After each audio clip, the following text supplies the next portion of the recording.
This channel does not promote any violence, harmful, or illegal activities. All content provided by this channel is meant for an educational and information purpose only. ঘন ঘন ভূমিকম্পের ভয়ে কাঁপছে বিশ্ব। সম্প্রতি মায়ানমারের বিধ্বংসী ভূমিকম্প চোখ ছানাবড়া করেছে দুনিয়ার। ভূমিকম্পের ভয়াবহতা দেখে বুক কেঁপেছে ভারতেরও। বিশেষজ্ঞরা জানাচ্ছেন এরই মধ্যে ভূতলে ৮০০ থেকে ১০০০ বছরের শক্তি জমা হয়েছে, যার ফলে হতে পারে ৮.২ থেকে ৯ মাত্রার বড় ভূমিকম্প।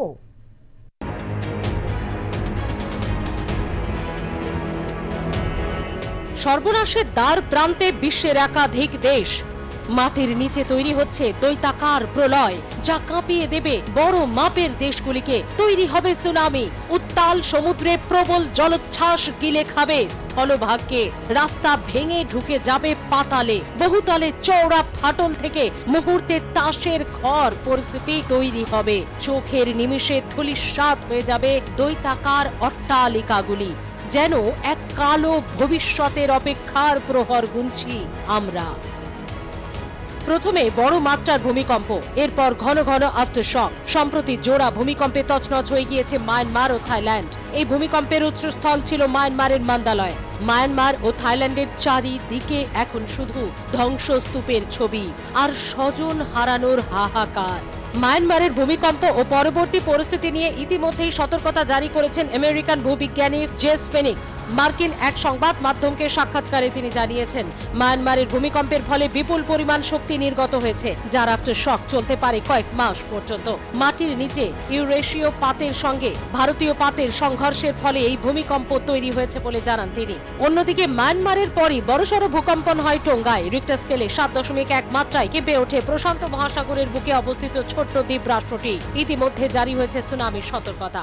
বেসিক্যালি টোঙ্গাতে যে আর্থকোয়েকটা হয়েছে সেটা কিন্তু ইন্ডিকেট করছে যে ইন্দো অস্ট্রেলিয়ান প্লেট ফার্দার আবার নর্থ ইস্ট আবার মুভ করছে, যার ফলে নর্মালি এই অঞ্চলগুলোতে যখন ভূমিকম্প হয়, টোঙ্গা, পাপুয়া নিউগিনি বা মানে নিউজিল্যান্ড, এই সমস্ত অঞ্চলে যখন ভূমিকম্প হয় তখন কিন্তু পরবর্তী সময়ে হিমালয়ান অঞ্চলে ভূমিকম্পের একটা সম্ভাবনা থাকে। গতকাল আমি একটা টুইটও করেছিলাম, তাতে আপনারা দেখতে পাবেন যে হিমালয় অঞ্চলে ভূমিকম্প হতে পারে এবং তার ঠিক আধ ঘন্টার মধ্যে কিন্তু সিকিমে ভূমিকম্প সংঘটিত হয়েছে। ফলে এটা ইন্ডিকেট করছে টোটাল ইন্দো অস্ট্রেলিয়ান প্লেটটা এই মুহূর্তে অত্যন্ত দুর্বল এবং সেটা অত্যন্ত সক্রিয় অবস্থায় রয়েছে। এবং ইন্দো অস্ট্রেলিয়ান প্লেটের সীমান্তবর্তী অঞ্চল, এখান থেকে প্রতি মুহূর্তে প্রশান্ত মহাসাগরীয় পাতের সৃষ্টি হয় এবং সেই কারণের জন্য এর প্রান্তবর্তী অঞ্চল এমনিতেই দুর্বল। কিন্তু গত ভূমিকম্প, মায়ানমারের ভূমিকম্পে এই প্লেট অত্যন্ত দুর্বল হয়ে গেছে এবং সক্রিয় হয়ে গেছে, যার ফলে একেবারে প্লেটের সীমান্ত বরাবর অবস্থিত টোঙ্গা, সেখানেই ভূমিকম্প সংঘটিত হয়েছে। টোটাল ল্যান্ডস্কেপটাই দুর্বল অবস্থায় আছে এবং যেহেতু ইন্দো অস্ট্রেলিয়ান প্লেট এতটা অ্যাক্টিভ, তার ফলে কলকাতার ক্ষেত্রে এটা সত্যিকারই একটা অশনি সংকেত। ঘন ঘন ভূমিকম্পের ভয়াবহতা দেখে বুক কেঁপেছে ভারতেরও। হাওয়া অফিসের তথ্য বলছে ২০২৩ সাল থেকে হঠাৎ করেই ভারত ও পাশাপাশি অঞ্চলগুলিতে ভূমিকম্পের প্রবণতা মারাত্মকভাবে বেড়ে গিয়েছে। ভারতের প্রতিবেশী দেশে ভূমিকম্প হলে তার ব্যাপক প্রভাব পড়তে পারে কলকাতাতেও। বড় মাত্রার ভূমিকম্প হলে মাত্রা ছাড়া ক্ষয়ক্ষতি হতে পারে গোটা দেশে। রিপোর্ট বলছে যে পরিমাণ শক্তি জমা হচ্ছে ভূগর্ভে, তা বড় ধরনের কম্পনেরই ইঙ্গিত দিচ্ছে। দেশের অপরিকল্পিত নগরায়ন, দুর্বল ও ঝুঁকিপূর্ণ বহুতল নির্মাণ, সরু রাস্তা, ঘনবসতির কারণে প্রাণহানি ও ক্ষতির মাত্রা হবে অকল্পনীয়। কন্টিনিউয়াসলি যেভাবে ভূ উষ্ণায়ন বাড়ছে, সেখানে কিন্তু সমস্ত জায়গায় আজকে কিন্তু মানে যেভাবে গ্রিন হাউস গ্যাস এমিশন হচ্ছে, সব জায়গাতেই কিন্তু একটা সংবেদনশীল অবস্থায় আছে এবং সব জায়গাতেই আমরা দেখতে পাচ্ছি যে রিক্টার স্কেলের মাত্রাটাও কিন্তু ৭-এর বেশি উঠে যাচ্ছে এবং সেখানে যে এত ক্ষয়ক্ষতি হচ্ছে, মানুষের যে এত মৃত্যু, সেটাও কিন্তু একটা ভয়ঙ্কর দিকের কিন্তু আমাদের সংকেত দিচ্ছে।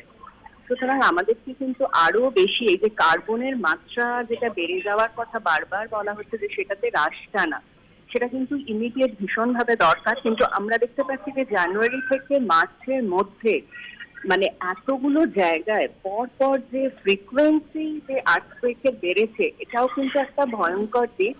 সুতরাং ইমিডিয়েট আমাদের সমস্ত জায়গায় যে জায়গাগুলোতে আজকে যে দেখলাম আমরা টোংরার মতো জায়গা, সেখানে কিন্তু জনবসতি যেটা চারদিকটা কিন্তু একটা সমুদ্রের আছে এবং সেখানে প্রায় 700 মতো কিন্তু আমরা জানি যে আর্কিটেক্ট গুলো আছে, এটা একটা আইল্যান্ড। সুতরাং সেখানেও যেখানে এত গ্রিনারি সমস্ত কিছু, সেখানেও কিন্তু আমরা দেখতে পাচ্ছি যে বিভিন্ন ধরনের ভৌগোলিক কারণগুলো কিন্তু থেকে থাকছে, যেটা আমাদের বিভিন্ন ঝুঁকি রেখাগুলো যেগুলো থাকছে সেগুলোও কিন্তু আজকে এই ধরনের আর্টওয়েক গুলোকে বারবার ডেকে আনছে। সুতরাং এটা একটু সতর্কতা এবং মানুষকে সচেতন করাটা ভীষণভাবে দরকার, কারণ আমরা জানি যে কার্বনের মাত্রার উপর যদি আমরা হ্রাস না টানতে পারি, যত ভূস্নায়ন বাড়বে তত কিন্তু আমাদের আরো পৃথিবীর যে সমস্ত জায়গাগুলো আরো আর্থকুয়েক প্রোন রিজিয়ন, সেখানে কিন্তু ভূমিকম্পের ফ্রিকোয়েন্সিটা বেড়ে যাচ্ছে।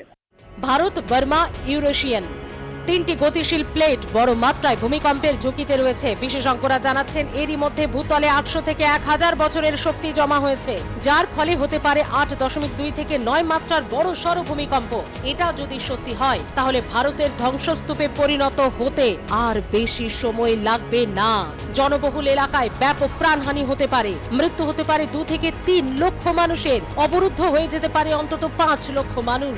অপরিকল্পিত এলাকাও ধ্বংসস্তূপে পরিণত হতে পারে।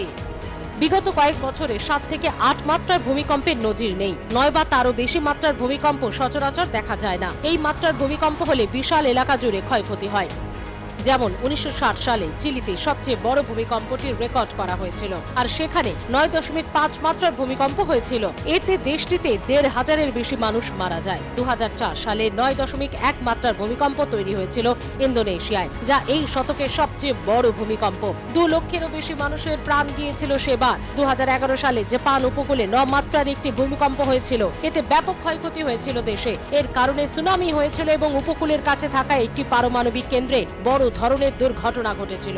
বড়সড় বিপর্যয়ের মুখে দাঁড়িয়ে ভারতের উত্তরাঞ্চল, যে কোনো সময় ভয়ঙ্কর ভূমিকম্পের আশঙ্কা। কিন্তু কেন তিব্বত মালভূমির নিচে ভাঙছে ভারতীয় টেকটনিক প্লেট?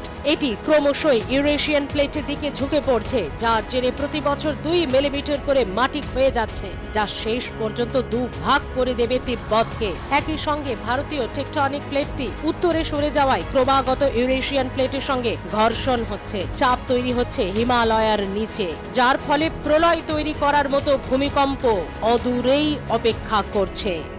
ব্যুরো রিপোর্ট, আর প্লাস নিউজ।